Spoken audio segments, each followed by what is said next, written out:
The Broncos have the best chance to win the Super Bowl this season at 17.4%, with the defending Super Bowl champion Seahawks coming in distant second at 10.8%. Wow.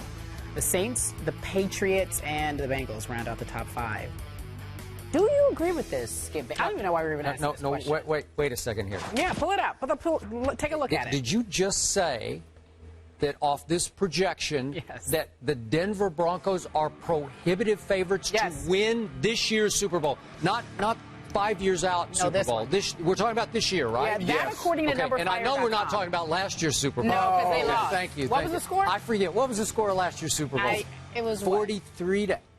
Was that it? That. Something like that? As the Patriots watch from home. Okay, they did watch from home. But that's not the issue here, because Denver, by many calculations, has become a runaway favorite, and I'm saying the world has gone mad. Why? Because I can't even begin to explain how you can say the Denver Broncos should be favored to win the Super Bowl. I'm not even going to bring the Patriots into this. Don't.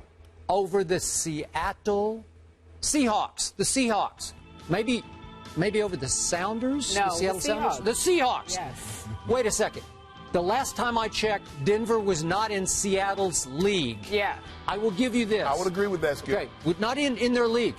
I will give you that Seattle's defense might not quite be as dominant as it was a year ago, having lost Red Bryant, Chris Clemens off the edges as sort of team leaders and pass rushers. Maybe they won't be quite. Although I could argue that the back end will just keep getting a little bit better because they'll be even a little more experienced this year. Plus, we're going to see how they're going to call it now. We're going to that could be a whole other issue. But Percy Harvin is extremely healthy as we speak. And his quarterback, Russell Wilson, just had one of the all-time great preseasons I can ever remember. Yeah. I'm looking at his numbers, 33 for 42, including 3 for 3 last night. I watched the opening drive at Oakland. I get it's against Oakland's backup. It's the Raiders, the worst team in the league. But he just went boom, boom, boom, touchdown. So he's 33 for 42. That's almost 80% of his passes he completed. 3 touchdowns, 0 picks, and he ran 9 times for 61 yards and 3 touchdowns. Russell Wilson is operating almost at a Peyton level, albeit in the preseason, but I think he's only going to get a whole leap better than he was the last 2 years. So their offense, obviously Marshawn's still there. I don't think they're missing Golden Tate one beat here because they got Jermaine Kearse, and they got Doug Baldwin, and they got little Percy Harvin just killing people. Yes. So I'm saying their offense is going to be better even if their defense isn't quite as dominant. So now I look at the Denver Broncos and I say, what are you telling me? Is it just strength of schedule we're doing here because the Denver schedule is quote-unquote weaker? Well, you know, the Denver Broncos, they play the entire NFC West. Okay. So they got Seattle, they got the 49ers, they got the Rams and the Cardinals. So to your point, I'm looking at Denver's easy schedule here. And I'm saying you have to go to Seattle. You have to go to, who's that team up in Foxborough? You have to play in Foxborough at New England. What happened there last year? Okay. All right. They have to go to New England. They lost. They have to go to Cincinnati. They do have Cincinnati? Yeah. You don't think that's going to be a close game at the very least? Are you predicting Denver will easily win in Cincinnati? Is that what you're saying? Because I'm not predicting that. Go ahead and make your point. Okay. Then they do have to go to St. Louis. They can probably win that game with no Sam Bradford. But, okay, you do have to play San Diego twice. And San Diego kind of had their number last year. I'm assuming that San Diego even though they lost 2 out of 3 times, they had the number. Okay, but they did. They played pretty well. They do have to go to Kansas City as a division rival, and they won there last year. But, again, is that a losable game? Yes. And then Arizona and San Francisco, to me, have been playing very well in the last couple of years on the road because Arizona late in the year went to Seattle and won a game I didn't think they could win. So my point is that what we call an easy ride? I don't think it is. No. So are they just going to cakewalk through the AFC into the Super Bowl? I don't think so. I just personally... I don't think so either, Skip. And I think the Seattle Seahawks should be the favorite to repeat. Thank you. Because I think their offense is very good defensively. They got the best defense in football. But I think what the experts are, the pundits or whatever you want to call them, are factoring in, they get a Ryan Clady back, they get Von Miller back, they get Kip Vickerson back, they get Raheem Moore back. Plus the addition of DeMarcus Ware, T.J. Ward, and Aqib Talib. So the defense is going to be, that was their problem last year, Skip. They couldn't stop anybody. Okay. Peyton Manning had to be MVP Peyton Manning every game or they lose. You can't play like that. A guy can't be on 19 times a year. Do you expect him to be the MVP this year? Yeah, I don't really see why he's not. Well, I agree. I've already said it. You might, but voters might get Peyton fatigue. I mean, you think about he's 1-5. He finished, second to Adrian Peterson the other year, so it could have easily been 6. I agree, Skip. I think the Seahawks should be the favorite, but the Denver Broncos, they've made in the AFC, they've upgraded the most while losing the least. So with that being said, you keep talking about they go to Foxborough. Is that going to matter? No. Oh, they're going to get them. They're going to beat the Patriots this year in Foxborough. They are. You're on the record? Yeah, I'm on the record. You know what? This will be an easy game for the home team. But last year wasn't an easy game because you remember the first half. It was a disaster. The last 2 AFC Championship games in which Peyton Manning is head-to-head with Tom Brady, what has happened? I forget. No, you don't. We're not talking about the AFC Championship. We're talking about next year's regular season game at Foxborough. But he wants to let you know that he thinks that the Patriots are better. That's what you're getting at. All right. Or not now, better. People keep telling me DeMarcus Ware is going to change the way Denver plays defense. Yes. Just help me out here because I am a Cowboy fan and I'm a DeMarcus Ware fan. I know, Skip. So he has not showed up in the biggest last year on a Sunday night at New Orleans. Do you remember this game? Oh, boy.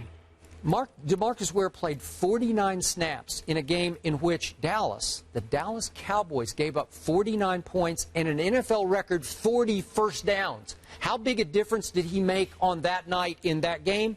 None. I wasn't even aware that he played 49 snaps in that game because it was the biggest embarrassment to me as a Cowboy fan in my history of watching the Dallas Cowboys since I'm whatever I was in 1961, however old I was. We'll put it like this: you weren't 5. I was 18 that year. 10 years ago.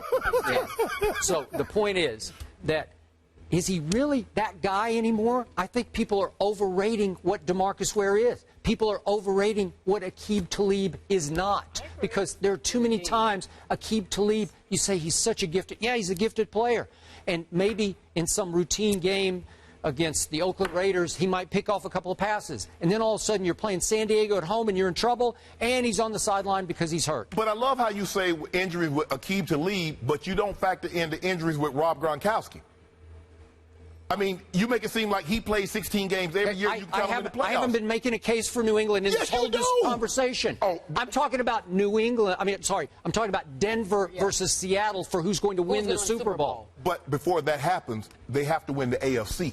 You always talk about the New England Patriots and Tom Brady. Tom Brady and Bill Belichick, they're the best tandem. They're this and that. All I know is when everybody shoved their chips to the middle of the table for a chance to go to New York and play in the Super Bowl, Peyton Manning and John Fox raked all the chips to their side. Okay. So who did not have Rob Gronkowski at the end of the year last year? The Patriots. Patriots did not have him. They didn't have him at the start of the year either. How far did they get last year? AFC Championship game. Thank you. So without Rob Gronkowski, they got all the way to Denver and the AFC Championship game and had a decent chance to win that game without him. And the Broncos, without Ryan Clady, Von Miller, Kip Vickerson, Raheem Moore, got all the way to New York. And then what happened? Skip, you 43 to 8 happened. You can't have it both ways. I can't have it. We're only talking about Denver being prohibitively favored over Seattle. How do you explain that? You couldn't explain it, and you said it's wrong. I'm saying that's my only argument here. I don't want to talk about New England. But you always bring it to the equation. I'm giving you this. Let's just presume, just hypothetically, that they get to the Super Bowl. Okay. Then you're going to tell me that the Denver Broncos, with all their upgrades, will then be favored over Seattle to win the next Super Bowl? I believe they will. I believe they will. Believe they will? You think you seriously think they'll be the Seahawks? Yes. Did I just back you into a corner? No, you didn't back me into a corner. Skip, it's the preseason. Can I see a game?